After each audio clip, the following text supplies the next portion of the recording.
বগুড়ার ধনুট উপজেলার শাহবাড়ি ধনুট সড়কের সন্ধ্যার পর নেমে আসে এক আতঙ্কের নাম, বেপরোয়া বালুবাহী ওভারলোডেড গাড়ি।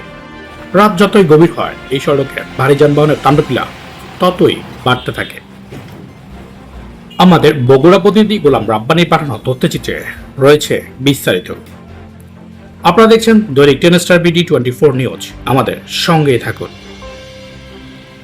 আপনি কি নিজের ব্যবসা শুরু করতে চান? পুঁজি ছাড়াই আজই শুরু করুন আমাদের সাথে রিসেলিং বিজনেস। প্রতিটি বিক্রয়ে পান আকর্ষণীয় কমিশন। বিস্তারিত জানতে এখনই আমাদের ইনবক্স করুন। সন্ধ্যা নামলে এসব অবৈধ ও অতিরিক্ত লোড নেওয়া বালুবাহী ড্রাম ট্রাকের বিকট শব্দ এবং অবাধ চলাচলে পুরো এলাকা কেঁপে ওঠে। দারুণ ক্ষমতার অতিরিক্ত বালু বহনের ফলে শাহবাড়ি থেকে দৌড়গামী প্রধান সড়কটি মারাত্মকভাবে ক্ষতিগ্রস্ত। রাত বাড়ার সাথে সাথে রাস্তার দুই পাশে বাসিন্দারা ধুলোবালি এবং চরম আতঙ্কে ঘুমাতে পারেন না। এই বিষয়ে অতি দ্রুত প্রশাসনের হস্তক্ষেপ এবং অবৈধ বালু ব্যবসা ও বেপরোয়া ওভারলোডেড ট্রাফিকের বিরুদ্ধে কঠোর আইনি ব্যবস্থা নেওয়ার জোর দাবি জানিয়েছেন স্থানীয় ভুক্তভোগী ও সাধারণ জনগণ।